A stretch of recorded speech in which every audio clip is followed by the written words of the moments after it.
तुम्हें कितनी बार बताया है, मेरे तैयार होने से पहले मेरा नाश्ता तैयार हो जाना चाहिए।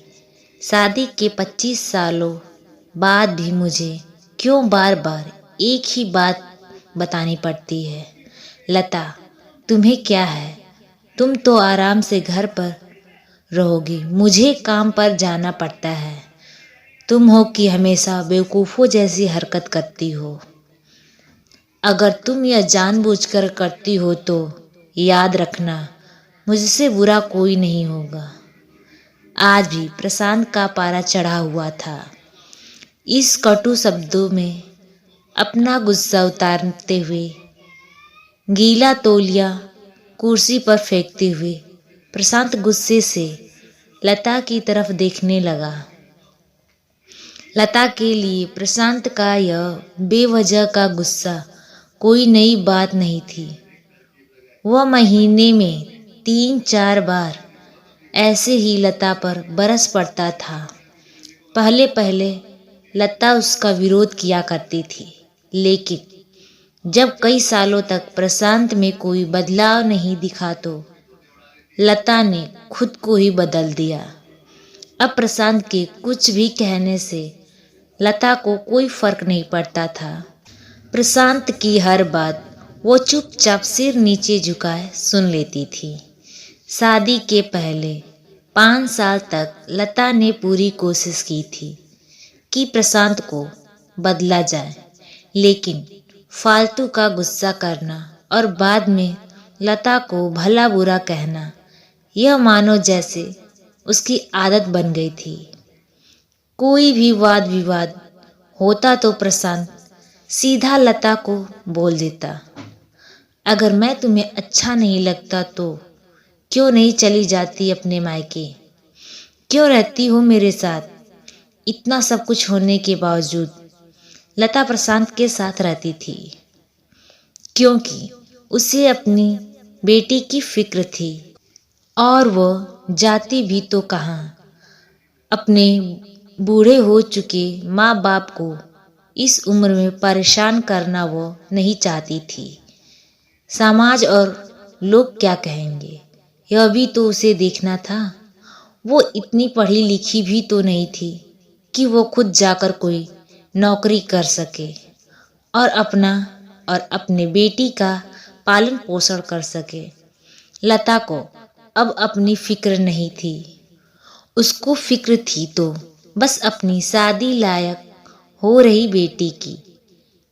लता नहीं चाहती थी कि पति पत्नी के झगड़ों की वजह से काव्या डिस्टर्ब हो। काव्या की पढ़ाई पूरी हो चुकी थी। उसके लिए अब शादी के रिश्ते आने लगे थे। कई रिश्तों को काव्या ठुकरा चुकी थी। 2-3 महीने बाद एक अच्छा रिश्ता आया। रिश्तेदारों और पहचान के लोगों ने भी लड़के को बहुत गुणगान किए थे। प्रशांत एक शाम अपनी बेटी के पास बैठकर उसे बताने लगा, काव्या बहुत अच्छा लड़का है, पढ़ा लिखा है, बड़ा घर है, बहुत अच्छी नौकरी है। ऐसे रिश्ते बार बार नहीं आते बेटा, इस बार मना मत करना। काव्या अपने पिता से ज़्यादा बात नहीं करती थी।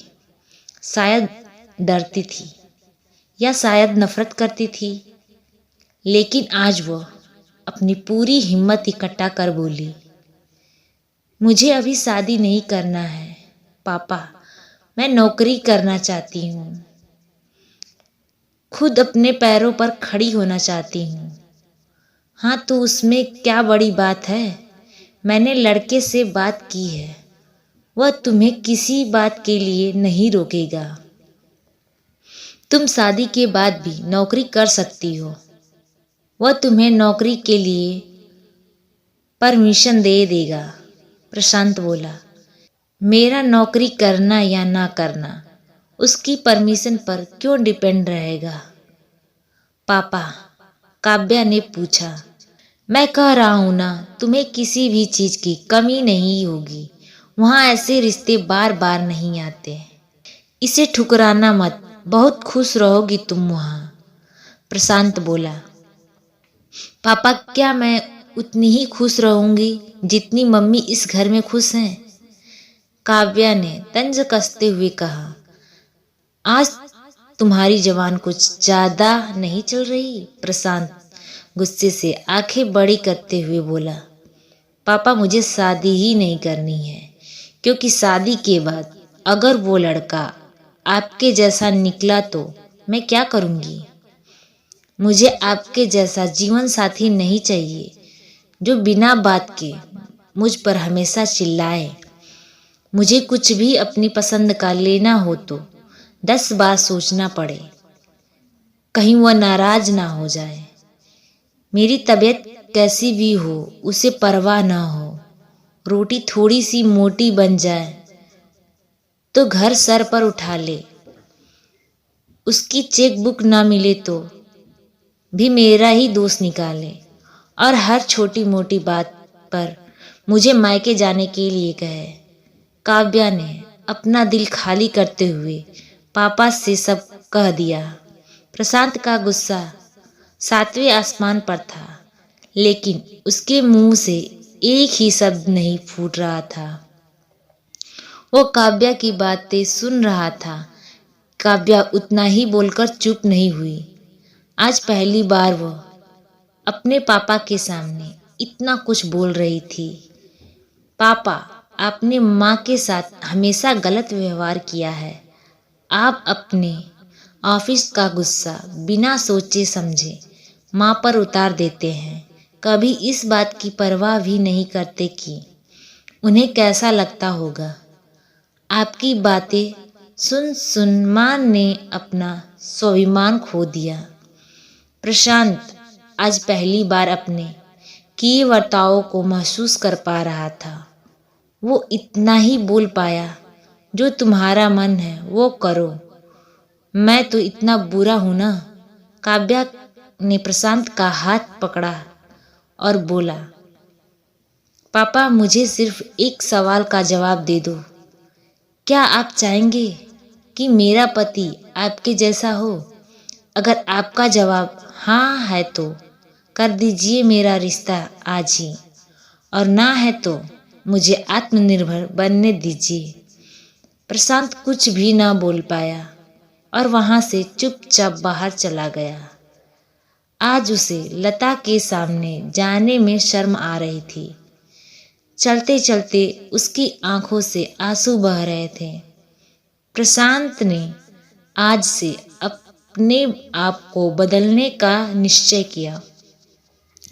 अगले दिन से लता ने अपने पति में काफी बदलाव देखा। वह सोचने लगी कि जो हिम्मत काव्या ने दिखाई है, वो हिम्मत अगर मैं पहले ही दिखा देती तो शायद आज परिस्थिति कुछ और होती। अब काव्या पढ़ लिख कर अच्छी नौकरी करने लगी थी और 3 साल बाद उसके लिए एक अच्छा रिश्ता आया और उसकी विदाई पर प्रशांत बोला, बेटा तू हमेशा खुश रहेगी, क्योंकि तेरा पति तेरे बाप जैसा नहीं है। प्रशांत की यह बात सुनकर लता और काव्या की आंखों से आंसू बहने लगे। दोस्तों, हमारे समाज में औरतों को भले ही देवी का दर्जा दिया जाता है, लेकिन वह स्वतंत्रता नहीं दी जाती है जो उन्हें देनी चाहिए।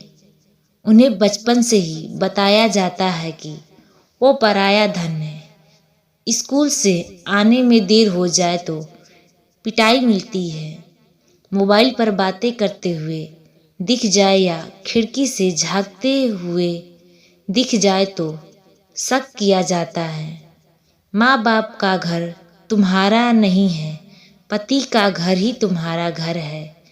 जीवन भर यह बातें बता बता कर उन्हें ससुराल भेज दिया जाता है और एक दिन किसी छोटे मोटे झगड़े में ससुराल वालों से उन्हें सुनना पड़ता है कि इस घर को छोड़ दो और मायके चली जाओ। अब आप ही बताओ दोस्तों, ऐसी स्त्रियों का सच्चा घर कौन सा? आखिरकार वह किस घर को अपना कहे? तो दोस्तों आपको यह कहानी कैसी लगी कमेंट बॉक्स में ज़रूर बताएं। चैनल को सब्सक्राइब करें, वीडियो को लाइक करें। फिर मिलेंगे आपसे नई कहानी के साथ, तब तक के बने रहिए। Bye bye.